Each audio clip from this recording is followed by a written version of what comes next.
Shalom to the elect of Israel, to the whole flock of Israel, you Hebrew Israelites, you so-called Negroes, Latinos, Native Americans, West Indians, and Haitians.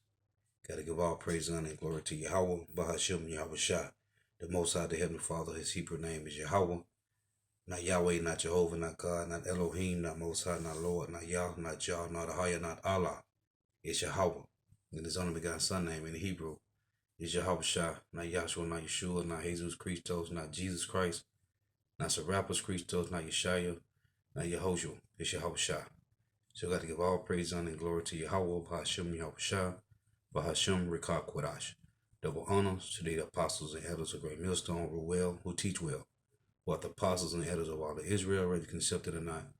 And a sincere salutation to all the octane pushing the truth and believing the truth throughout the four winds of the earth, the entire world, waking up the whole elect. Shalom to the outward who are listening and learning, the few sisters who are listening and learning. I'm Isaiah from GMS Orlando, coming after another lesson in truth, facts, faith, and edification. Another daily edification, Lord willing, let's be edifying. So this is a clip that was sent to me by an elder brother that come to the camp, a diligent brother that come to the camp, and I said I'm gonna do a lesson on it. So Lord willing, let's be edifying. This is a speech from Ronald Reagan. In our obsession with antagonisms of the moment, we often forget how much unites all the members of humanity. Perhaps we need some outside universal threat to make us recognize this common bond. I occasionally think how quickly our differences worldwide would vanish if we were facing an alien threat from outside this world. And yet, I ask you, is not an alien force already among us? And that's in Zechariah chapter 5. And they already know this. As the saying goes, Ronald Reagan saw chariots. That's why he mentioned this. So let's read this in Zechariah. This is Zechariah 5:1. It reads, Then I turned and lifted up my eyes and looked, and behold, a flying roll. And he said unto me, What seest thou? And I answered, I see a flying roll, the length thereof is 20 cubits, and the breadth thereof 20 cubits. This said he unto me, This is the curse that goeth forth over the face of the whole earth. For everyone that stealeth shall be cut off, as on this side, according to it, and everyone that sweareth, sweareth shall be cut off, as on that side, according to it. I will bring it forth, says the Lord Yahweh Shemot Shah of hosts, and it shall enter into the house of the thief. Who is the thief? Esau Edom. We tell you that in Exodus 21 and 16. It said, he that stealeth from man and selleth him, or if he be found in his hand, he shall surely be put to death. Tell you that in John chapter 10, verse 10, a thief cometh not, but for to steal and to kill and to destroy. So it's talking about entering into Basra, okay, the land of Esau Edom. First and foremost, Babylon the Great. It say, I will bring it forth, saith the Lord Yahweh of hosts, and it shall enter into the house of the thief, and into the house of him that sweareth falsely, which is Esau Edom again, by my name, and it shall remain in the midst of his house, and shall consume it with the timber thereof and the stones thereof. Everything gonna be destroyed. What it's saying. What could be more alien to the universal aspirations of our peoples than war and the threat? And it's saying, and I put up the whole clip of this speech, which is like 32 minutes. And he was talking about beating our swords into plowshares. What he said in this, and I'll listen to the whole speech, right? He said about beating the swords into plowshares, which the Lord said that's going to happen when the Messiah return and destroy the wickedness from off the earth, and the earth be replenished, and a new kingdom is going to be established, and there shall be war no more. As I tell you in Ezekiel 39, that all the weapons of war going to be burnt up. So he was saying this in his speech, but that ain't going to happen until the kingdom of heaven come, because World War III will happen. threat of war. You In see? our obsession with Play the game. antagonisms of the moment, we often forget how much unites all the members of humanity. Perhaps we need some outside universal threat to make us recognize this common bond. I occasionally think how quickly our differences worldwide would vanish if we were facing an alien threat from outside this world. And yet, I ask you, is not an alien force already among us? What could be more alien to the universal aspirations of our peoples than war and the threat of war? So let me get this. I got a couple more clips I want to play.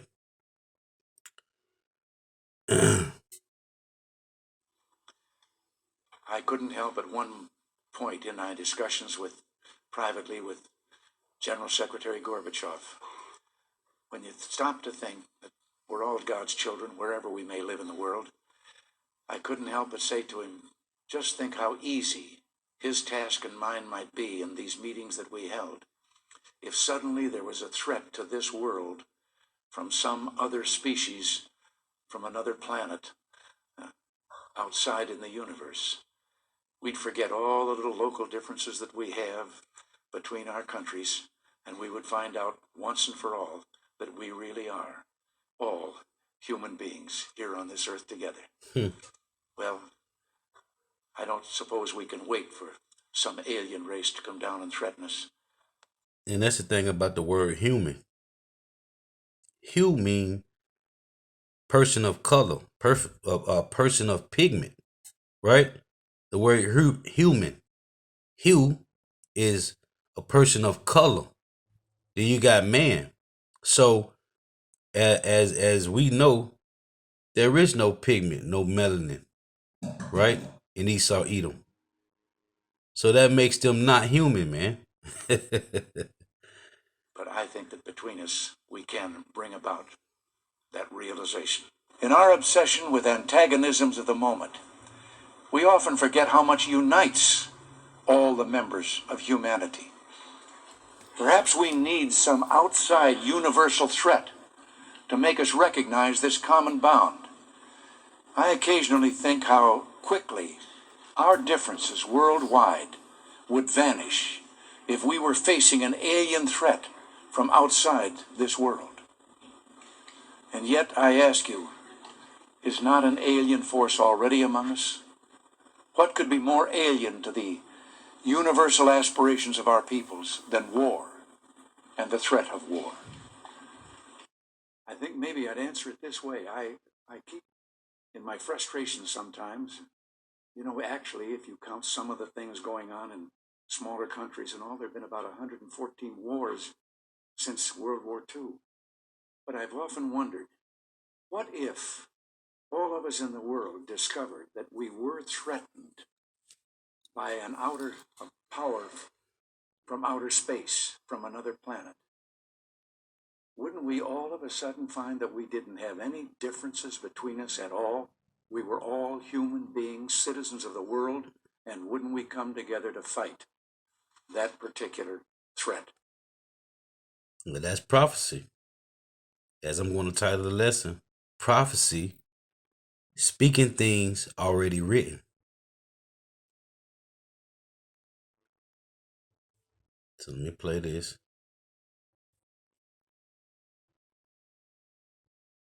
They're basically all of the same.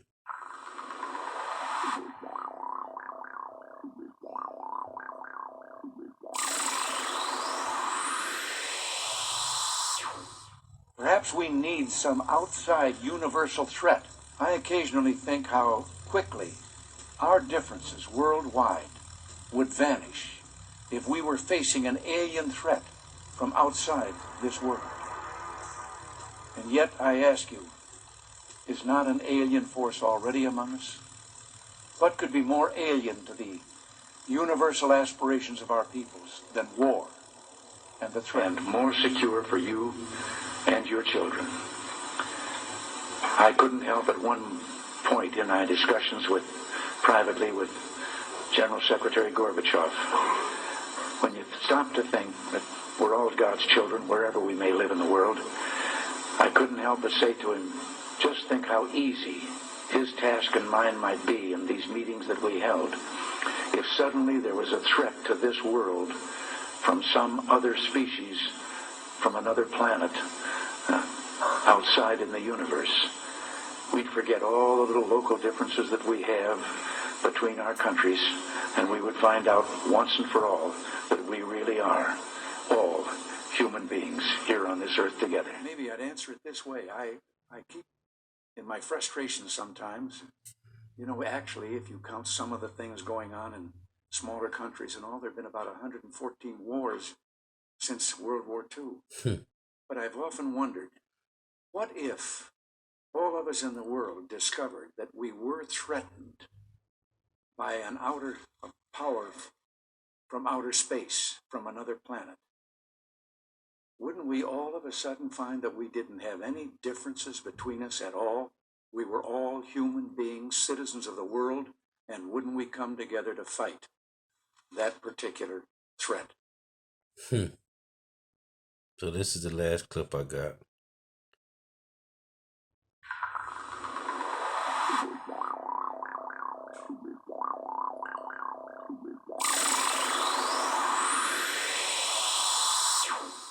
The great flying saucer mystery of 1966 began here, near Dexter, Michigan, late in March.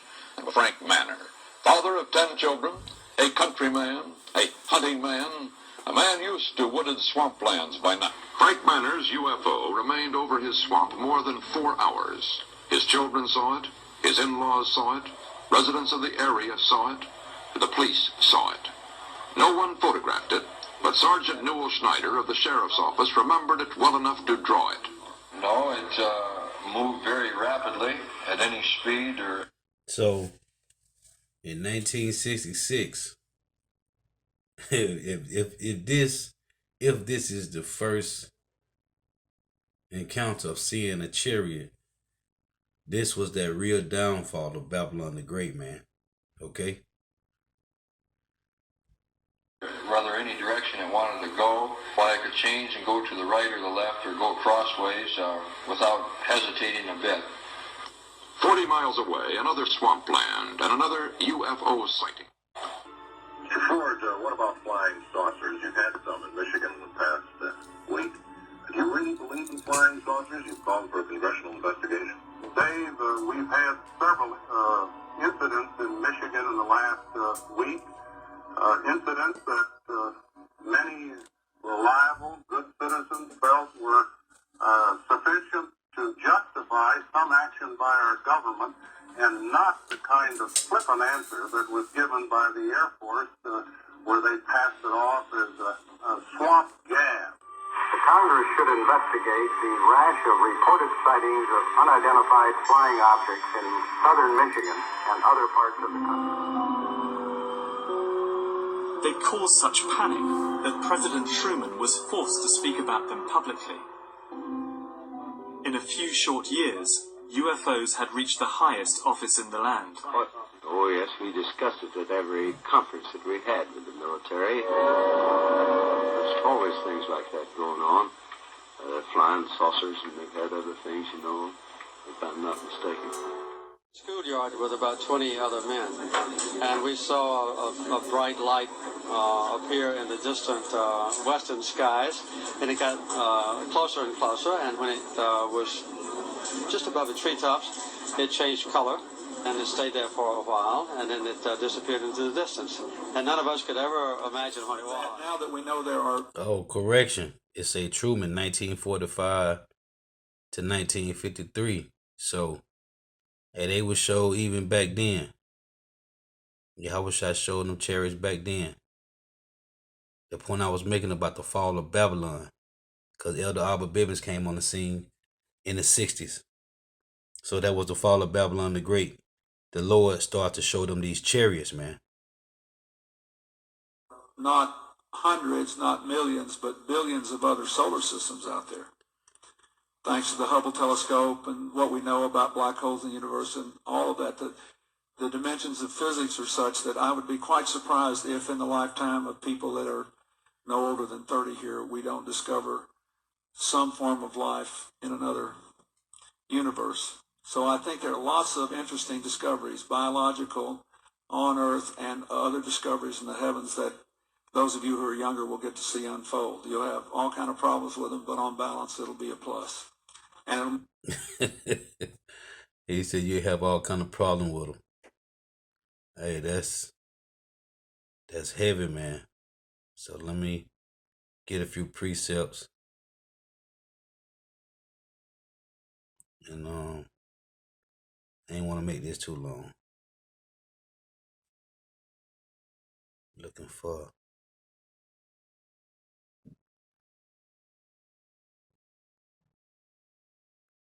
so I'm gonna get matter of fact, let's get this one. Psalms 68 and 17 it reads, the chariots of power, Yahweh Shema Shah, 20,000, even thousands of angels. The Lord is among them as in Sinai, in the holy place. So, what are these chariots coming to do? They are coming to wage war, man. They are coming to wage war. This is and then you heard what Reagan said. Let's get this again.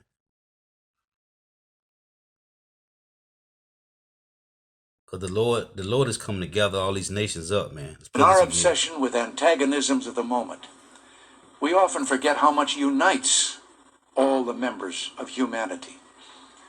Perhaps we need some outside universal threat to make us recognize this common bond. I occasionally think how quickly our differences worldwide would vanish if we were facing an alien threat from outside this world. And yet, I ask you, is not an alien force already among us? What could be more alien to the universal aspirations of our peoples than war and the threat of war? You see, that's the end game, man. That's the end game for the Heavenly Father, Yahweh, through his only begotten Son, Yahweh Shah. Zephaniah 3:8. Therefore wait ye upon me, saith the Lord, Yahweh Shema Shah, until the day that I rise up to the prey. For my determination is to gather the nations, that I may assemble the kingdoms, to pour upon them my indignation, even all my fierce anger, for all the earth shall be devoured with the fire of my jealousy. Fire from what? Those intercontinental ballistic missiles. This is Isaiah 34:1. It reads, come near, ye nations, to hear, and hearken, ye people. Let the earth hear, and all that is therein, the world, and all things that come forth of it. For the indignation of the Lord, which is his righteous anger, is upon all nations, and his fury upon their armies. He have utterly destroyed them. He have delivered them to the slaughter, which is a future prophecy. Their slain also shall be cast out, and their stink shall come up out of their carcasses, and the mountains shall be melted with their blood, and all the hosts of heaven shall be dissolved, and the heavens shall roll together as a scroll, which is a mushroom cloud from the missiles when they hit, and all their hosts shall fall down as the leaf falling off the vine, and as the fallen figs from the fig tree. This is Joel 3. I'm going to read 2. This is Joel 3:2. It reads, I will also gather all nations, and will bring them down into the valley of Jehoshaphat, which is Yahweh Shaphat, and will plead with them there for my people and for my heritage Israel, whom they have scattered among the nations, and parted my land. See, you so-called Negro, Latino, Native Americans, West Indians, and Haitians was snatched up and sold and scattered throughout the four corners of the earth. This is verse 9. So the Lord said he's going to gather all these nations and bring them together to destroy them for what they have done to you Israelites. Joel 3:9. Proclaim ye this among the Gentiles. Prepare war. Wake up the mighty men. Let all the men of war draw near. Let them come up. Beat your plowshares into swords, and your pruning hooks into spears. Let the weak say, I am strong. Assemble yourselves and come, all ye heathen, and gather yourselves together round about, till to cause thy mighty ones to come down, O Yahweh. Let all the heathen be wakened, and come up to the valley of Yahweh Shaphat, for there will I will sit to judge all the heathen round about. Put ye in the sickle, for the harvest is ripe. Come, get ye down, for the press is full. The vast overflow, for the wickedness is great. Multitudes, in the valley of decision, which is Yahweh Shaphat. For the day of the Lord, Yahweh Shemashah, is near, in the valley of decision. What are they going to do? They're going to fight against Yahweh Shai, man. The Lord put a spirit on them to create these missiles so they can get ready to fight against Yahweh Shai and those angels that's coming. This is Revelation 19 and 11. It reads, And I saw heaven open, and behold, a white horse, and he that sat upon him was called Faithful and True, and in righteousness he doeth judge and make war. His eyes were as the flame of fire, and on his head were many crowns. And it said in Joel 3, right? Beat your plowshare in the swords and your pruning hooks in the spears. And that's why we know, as prophecies say, when the kingdom of heaven is established on the earth, there will be no more war. There will be no more weapons of war. So these people that's in the land of Israel are talking about they are the Israelites. That's impossible. Because prophecies say, we deal with prophecy at Great Millstone. What prophecies say is the gates of Jerusalem of Israel is going to have the names of the 12 tribes of Israel on the gates of the city, man. And also at each gate of the city, on the north, east, west, and south, there are going to be angels. Okay, they're going to be angels. And King David shall be in the city.